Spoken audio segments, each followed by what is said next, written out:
Kasus demam tinggi yang berpotensi demam berdarah dengue atau DBD mengalami peningkatan baik secara nasional maupun provinsi.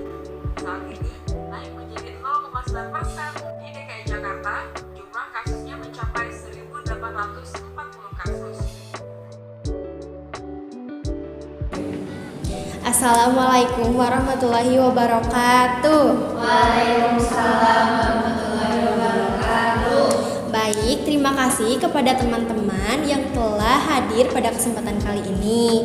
Sebelumnya, setelah kemarin ada kasus di kosan kita, yaitu ada seseorang yang telah terdiagnosa DBD. Jadi di sini saya bertujuan untuk memberikan penyuluhan kesehatan kepada teman-teman sekalian agar kita bisa terhindar dari DBD. Sebelumnya teman-teman udah kenal kan siapa saya? Jadi saya adalah Nisa Rahmawati dari kelas 1B S1 Keperawatan dengan NIM 21032770088. Selanjutnya saya akan membahas tentang DBD atau demam berdarah dengue. Yang pertama, apa sih DBD itu? Sebelumnya ada yang udah tahu belum apa DBD? Aku. Ya, apa Dewi?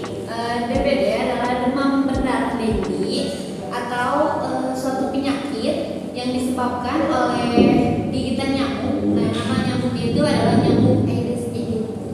Betul. Nah, sekarang kita lihat ya.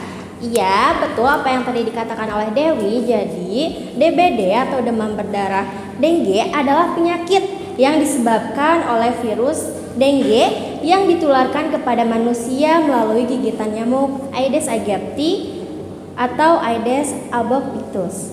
Di Indonesia merupakan wilayah endemis dengan sebaran di seluruh wilayah tanah air. Gejala yang akan muncul seperti ditandai dengan demam mendadak, sakit kepala, nyeri di belakang bola mata, mual, dan manifestasi pendarahan seperti mimisan atau gusi berdarah, serta adanya kemerahan di bagian permukaan tubuh pada penderita DBD. Jika menurut WHO kita bisa melihat pengertiannya, jadi DBD adalah infeksi virus yang ditularkan oleh nyamuk yang umumnya terjadi di iklim tropis yang hangat. Infeksi ini disebabkan oleh salah satu dari 4 virus dengue yang terkait erat, bisa juga disebut serotip, dan ini dapat menyebabkan spektrum gejala yang luas, termasuk beberapa yang sangat ringan hingga yang mungkin memerlukan intervensi medis dan rawat inap. Nah, yang kedua, bagaimana sih gejala dari DBD itu? Ada yang udah tahu apa gejala DBD? Jika belum ada yang tahu, kita langsung saja ya ke slide selanjutnya. Yang pertama ada demam. Nah, biasanya penderita DBD ini pertama kali gejala yang dialaminya yaitu ada demam. Demam ini akan mendadak, demam tinggi dari 37 derajat sampai 40 derajat Celcius selama 2-7 hari. Lalu yang kedua ada mual atau muntah, ada ruam kemerahan pada kulit, ada kelelahan, ada sakit kepala dan nyeri ulu hati, dan bisa juga ada beberapa gejala penyerta lainnya tergantung bagaimana kondisi seseorang saat itu.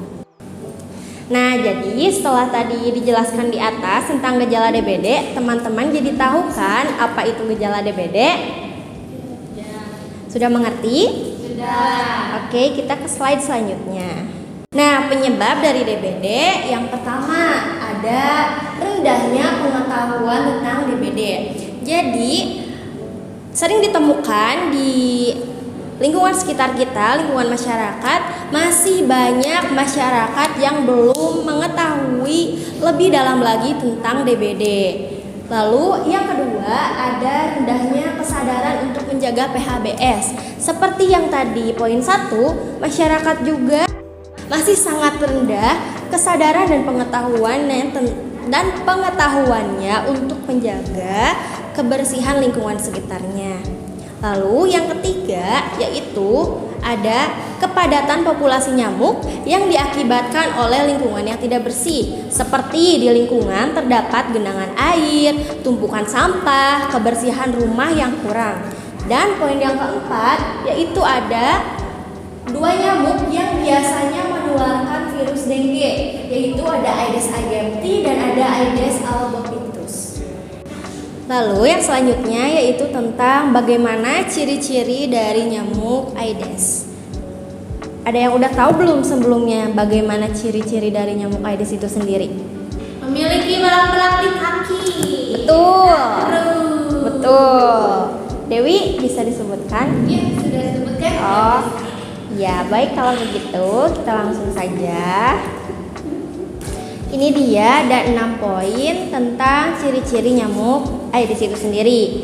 Yang pertama, betul apa yang dikatakan oleh Priska itu, yaitu berwarna hitam dengan belang-belang atau loreng putih pada seluruh tubuhnya, pada kakinya, pada bagian tubuhnya.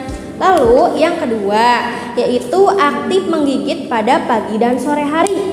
Biasanya di jam-jam 6 sampai jam 9 pagi dan jam 15 sampai jam 17 sore. Pada jam ini kita dihimbau untuk menggunakan lotion, bisa juga dengan menggunakan baju berlengan panjang. Poin yang ketiga yaitu biasanya di tempat yang agak gelap dan lembab, nyamuk ini akan bersarang atau dia sangat nyaman ada di tempat yang lembab. Dan poin yang keempat, jarak terbang nyamuk ini yaitu setinggi 100 meter. Wah, bisa dibayangkan kan itu jika terbang 100 meter itu seperti apa? Lalu yang kelima, tentang jentiknya nih. Jentik selalu bergerak aktif di dalam genangan air dari bawah ke atas permukaan secara berurang-urang. Lalu yang keenam, yaitu tempat hinggap yang disenangi nyamuk yaitu seperti kelambu, baju yang bergantungan, lalu tumbuhan di dekat tempat perkembangbiakan nyamuk itu sendiri. Nah, teman-teman bisa melihat nih, ini adalah contoh dari nyamuk Aedes aegypti seperti yang ada di depan layar. Teman-teman sering gak sih melihat nyamuk seperti ini ada di kosan kita? Sering waktu itu. Oh iya, berarti kan benar ya, karena kemarin ada teman kita yang mengidap DBD, berarti kita harus lebih berhati-hati lagi berada di kosan pada saat jam-jam tadi. Lalu yang kelima yaitu fase DBD. Nah, pada fase kelima ini akan menjelaskan tentang dari awal sampai sembuh mengenai terdiagnosisnya DBD. Pasien DBD biasanya akan mengalami 3 fase, mulai dari gejala muncul untuk pertama kalinya sampai pemulihannya. Yang pertama ada fase demam. Nah, pada fase ini pasien akan mengalami demam tinggi hingga 40 derajat Celcius yang berlangsung selama 2-7 hari. Pasien juga akan mengalami gejala muntah, mual, sakit kepala, sakit tenggorokan, muncul bintik-bintik kemerahan di kulit, serta nyeri otot. Dalam fase ini, dokter akan memantau jumlah trombosit yang ada pada seseorang tersebut, karena biasanya trombosit akan mengalami penurunan jumlah. Trombosit yang dikategorikan DBD yaitu kurang dari 100.000 mikroliter darah. Penurunan trombosit ini terjadi sekitar 2-3 hari. Yang kedua yaitu ada fase kritis. Pada fase ini akan terjadi penurunan suhu. Padahal justru pada fase ini adalah fase yang berbahaya, dikarenakan kemungkinan akan terjadi pendarahan dan kebocoran plasma darah yang akan menyebabkan shock dan berpotensi kematian. Fase ini terjadi sekitar 3-7 hari sejak demam dan berlangsung selama 34-48 jam. Pada fase ini pun kebutuhan cairan pasien harus dipantau, tidak boleh kekurangan asupan ataupun kelebihan. Nah, yang ketiga yaitu fase pemulihan ya. Pada fase ini akan terjadi sekitar 48 sampai 72 jam setelah fase kritis.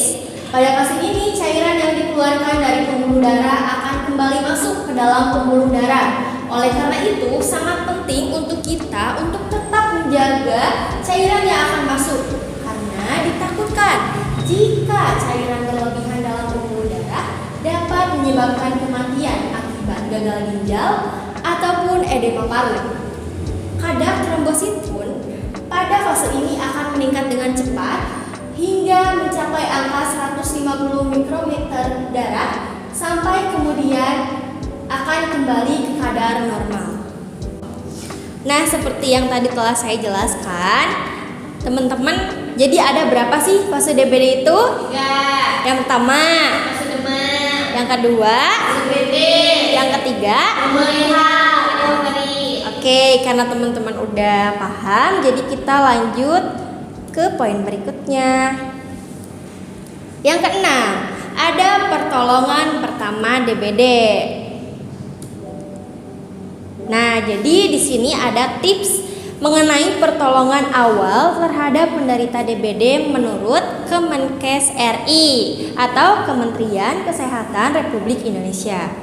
Jika terdapat anggota keluarga ataupun orang terdekat yang mengalami gejala DBD, berikut ada beberapa hal yang bisa dilakukan sebagai pertolongan pertama. Yang pertama, ada tirah baring. Yang kedua, ada memperbanyak minum air, minimal 2 liter per hari. Yang ketiga, ada kompres hangat di bagian-bagian tertentu. Yang keempat, ada memberikan obat pereda demam jika demam tinggi. Nah, catatan tambahan nih, jika dalam 2-3 hari gejala semakin memburuk, seperti tampak lemas, adanya muntah-muntah, mimisan, pendarahan, dan sebagainya, segeralah dibawa ke rumah sakit atau fasilitas pelayanan kesehatan terdekat untuk ditangani lebih lanjut. Nah, ini ada beberapa nutrisi, yaitu yang pertama ada jambu biji. Jambu biji ini dikenal mampu mempercepat proses penyembuhan demam berdarah. Jambu biji mengandung vitamin C, tanin, dan flavonoid yang mampu meningkatkan kekebalan tubuh, menghambat replikasi virus dengue, dan meningkatkan kadar trombosit. Lalu yang kedua ada air kelapa. Nah, air kelapa ini kan banyak nih manfaatnya. Salah satunya juga untuk penderita DBD.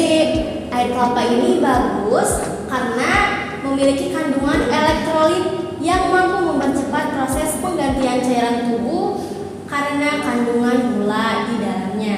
Lalu yang ketiga ada ramuan jahe, kayu manis, dan kapulaga. Manfaat dari ramuan ini yaitu untuk menurunkan demam hingga meningkatkan reaksi sistem imun tubuh kita agar mampu melawan infeksi, dan khasiat inilah yang dipercaya mampu mengatasi demam berdarah dengan baik. Lalu pada poin selanjutnya ada daun dan buah pepaya, dan ada juga kurma. Untuk teman-teman selain yang ada di sini, teman-teman bisa mencari referensinya sendiri mengenai beberapa nutrisi yang mungkin bisa lebih detail dijelaskan dalam media online ataupun buku. Teman-teman bisa mencarinya di sana. Yang terakhir yaitu tentang pencegahan DBD. Nah, sebelumnya saya pengen tahu nih, teman-teman udah ada yang tahu belum sih pencegahan DBD itu seperti apa? Mungkin salah satunya Buang sampah pada tempatnya. ya. Lingkungan, jangan biarkan ada genangan air. Seperti itu. Iya. Itu juga termasuk ya teman-teman. Sekarang lebih jelasnya kita bisa melihat di sini. Pencegahan DBD yang paling efektif dan efisien hingga saat ini yaitu dengan cara pemberantasan sarang nyamuk atau bisa disingkat dengan PSN. Nah, dan juga menggunakan metode 3M+, yaitu menguras, menutup, mendaur ulang barang bekas. Yang pertama, saya akan menjelaskan mengenai menguras. Nah, menguras di sini yaitu membersihkan tempat yang sering dijadikan penampungan air, seperti ember air, bak mandi, ada penampung air minum, penampung air di lemari es, stok air, dan lain-lain. Nah, pada kasus kita kan berada di kosan. Nah, sebagai penghuni kosan yang baik, kita harus mampu menguras bak mandi yang ada di kosan kita secara rutin. Lalu kita beralih ke poin yang kedua, yaitu ada tutup rapat tempat penampungan air. Jika bisa dimaksimalkan, bak mandi ataupun ember yang berada di kamar mandi harus ditutup agar tidak ada nyamuk yang bisa masuk ke dalam genangan air tersebut dan bersarang di sana. Lalu yang ketiga ada memanfaatkan. Memanfaatkan di sini berarti yaitu mendaur ulang barang bekas. Seperti misalkan di saat kita mempunyai sampah, kita bisa mendaur ulang sampah itu menjadi suatu barang yang bisa kita pakai kembali. Nah, sementara itu pada metode 3M+, yang dimaksud dengan 3M+, yaitu melakukan segala bentuk kegiatan untuk pencegahan yang lain ya, seperti menaburkan bubuk larvasida pada tempat penampungan air, lalu menggunakan kelambu saat tidur, lalu ada juga memelihara ikan pemangsa jentik nyamuk, ada menanam tanaman pengusir nyamuk di halaman rumah, lalu menghindari kebiasaan menggantung pakaian di dalam rumah. Nah teman-teman, kadang banyak kasus mahasiswa seperti kita itu di saat mungkin kita banyak mengerjakan tugas atau kegiatan di luar, kita tidak memiliki waktu untuk membersihkan atau berbenah pakaian. Jadi di saat pulang dari suatu kegiatan itu, tanpa pikir panjang, kita menggantung saja pakaiannya di kamar kos kita. Nah itu perlu dihindari ya teman-teman, karena itu bisa menjadi sarang dari nyamuk. Nah lalu yang selanjutnya itu menggunakan produk anti nyamuk semprot maupun yang dioles kepada tubuh kita secara langsung. Nah yang terakhir ini saya mendapatkan sumber menurut WHO, cara terbaik untuk mencegah infeksi adalah dengan menghindari gigitan nyamuk itu sendiri. Gigitan nyamuk pada siang hari merupakan nyamuk yang bisa dikategorikan menjadi nyamuk Aedes aegypti. Nah, nyamuk yang biasa menularkan virus dengue ini sering hidup di dalam dan sekitaran rumah yang ada di kebun.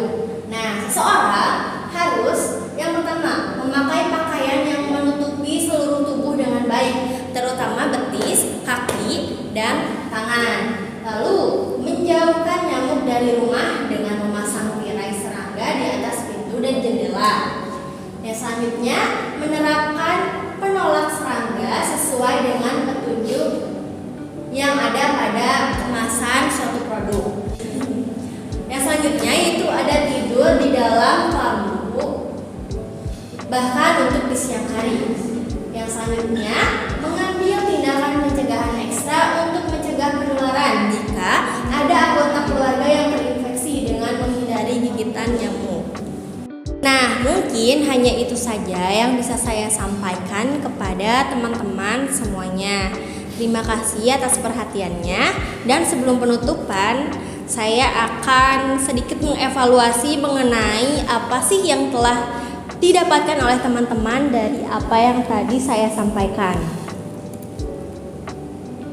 Yang pertama, Ada pengertiannya. pengertian apa? Pengertian demam berdarah. Coba sebutkan apa pengertian dari demam berdarah. Siapa yang bisa menjelaskan tentang pengertian dari DBD? DBD adalah demam Iya. berdarah denggi yang disebabkan oleh gigitan nyamuk. Nyamuk yang menularkan virus denggi. Lengkapi Besti. Ya, ada yang bisa melengkapi lebih jauh lagi. Nyamuk itu bernama nyamuk Aedes aegypti dan Aedes. Nah, iya, itu yang kedua. Terus Terus setelah pengertian ada apa lagi? ada gejala DBD. Demam tinggi Mobil mendadak. Ya. 67 sampai 40 derajat Celcius selama 2 sampai 7 hari. Betul. Kita mau. Iya. Kemudian ada ruang di kulit, ilu hati, dan juga masalah kelelahan. Ya, dan bisa juga ada gejala-gejala tambahan lain. Pokoknya gejala tambahan lain itu sesuai dengan kondisi seseorang, jadi bisa beda-beda. Nah, untuk penyebabnya apa sih? Penyebab DBD itu? Karena rendahnya pengetahuan, kemudian rendahnya kesadaran untuk berperilaku hidup bersih dan sehat. Ya. Karena kepadatan populasi dan juga karena adanya si nyamuk Aedes tadi. Betul. Lalu yang paling utama itu pencegahan DBD. Pencegahan DBD itu apa saja? Soalnya kita harus bisa mencegah agar bisa terhindar dari DBD itu sendiri. Menguras air. Iya. Betul.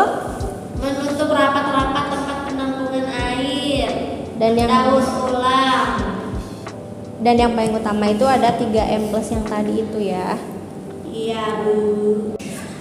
Baik teman-teman, karena saya sudah merasa teman-teman mengerti dengan penkes yang saya berikan, semoga dari penkes yang saya berikan ini teman-teman bisa mengambil hikmah dan manfaatnya, serta bisa teman-teman praktekkan dalam kehidupan sehari-hari.